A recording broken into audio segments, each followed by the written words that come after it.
Hi everyone, I'm Andrea and today I'm making a small video to show you how I personally make my sequins. Sequins can be made out of card, they can be made out of acetate, they can be made out of all sorts of things, but this is a style I particularly like. So today, just a little quick peek, you can see the scales on the fish if I wiggle it properly. There we are, all those scales, they're made out of small sequins. It's just one of the way I use them. And if I lift this up, you can see a few that I've made earlier. There we are. So now I'm going to put these on one side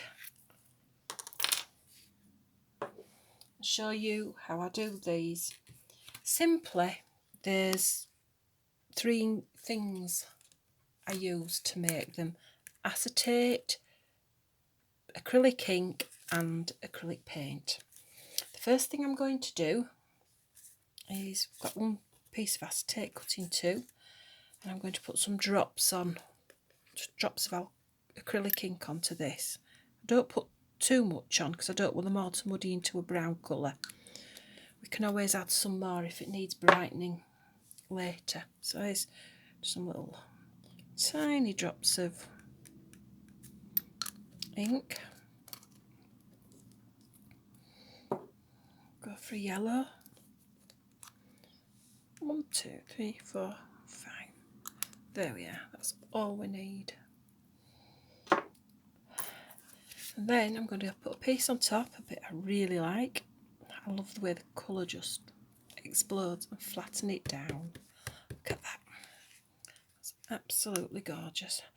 Right, so now we're creating a suction effect when we take them apart. And what we do is we keep touching the pieces of acetate together. Sort of an acrylic, organic, encaustic effect. You can see all the patterns you can make. Sorry, I know there's some reflection with the plastic. And then the thinner the ink goes on the page, the more pattern you get. So as the blobs thin out, look, you can really see some texture and pattern happening here. Now that's very blue for me.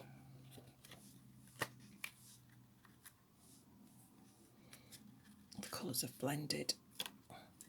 So what I'm going to do is just add some little drops of yellow, sorry. 1, 2, 3. Yes, I think it will go a lot more green now.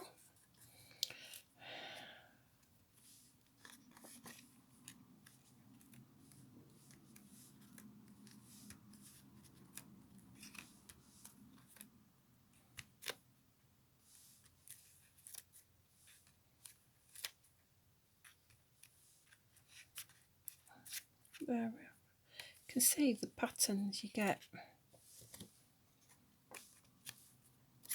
What I'm going to do now, I think add just a little drop of, oh, that's way too much red.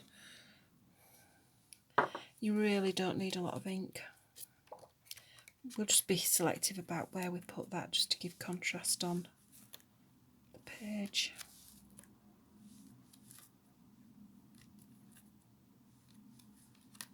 There's no right way or wrong way to do this. It doesn't matter which pattern appears. We are going to cut it up anyway. You can keep working with it till you like it. Every sequin will be unique. There won't be another one like it. You just can't reproduce these patterns. So now we have two pieces of plastic. I'll move that one. There's one with a pattern on one. What I'm going to do is turn the paper over so you can see the patterns better. There we are. So that's one pattern. And there's the other pattern. See? And we're going to just put these on one side to dry. They don't take long to dry. Being acrylics, they really are quite fast. Then what we do, I'll use one I've made earlier. This is one I've made earlier. Right, so what I'm going to do now is put it face down and put the ink side up. And I'm going to take some pearlescent acrylic paint, which is my personal choice, but you can use any colour, any brand, and I'm going to just pounce it onto the background.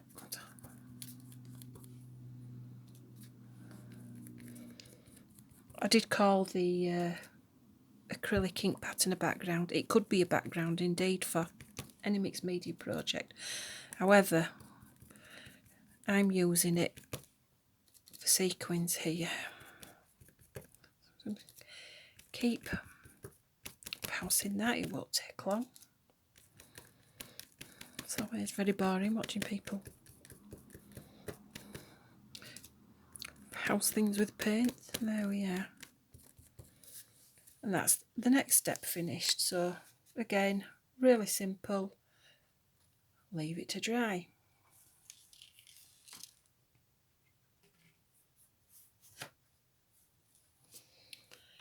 Once it's dry, it looks like this. It's got a nice pearlescent finish to it. Let's see where from the reflection. Yeah, you can see there's a pearlescence to it if it'll pick up.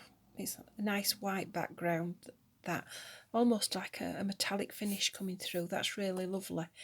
The front of the sequin will be the plain part of the acetate. The reverse, the painted side, will be the back of the sequin. All I'm going to do now is take a hole punch. In fact, what we'll do is we'll move both pieces of paper and cut into it. And out of this now, we're getting sequins. Sequins can be any shape, any size, any colour. You can die cut them. You could even cut them with scissors if you wanted. And one of the other things you can do, oops, lost a sequin, it's flicked off somewhere, is you can put holes in them as well, because obviously people do put them on textiles. I don't put them on textiles that I'd wash. I do tend to glue sequins onto things, but you can put holes in them. It's quite a tedious job. All I use is like a small pin, but it depends what finish you want. Also, I do tend to make a few of them, different colours, because the backgrounds that I make them out of are so quick and easy to do. Might as well do a few at once. Put them all together, and then I've got lots and lots of different colours when I want to make something out of them. I really like using them in my mixed media work, as I did with the scales on the fish. There.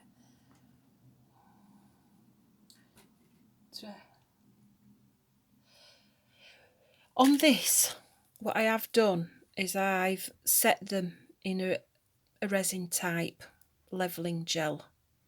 So that's another way of finishing them off as well. Once they're glued down, you can put a resin over them and it gives them a higher sheen, but they do shine naturally in the sunlight, especially if they've got the pearlescent back on. Like I say, you can use different colours. You could put gold on the back. You can do all sorts with them. A really versatile little item that you've made. Well, you can even add them into jewellery.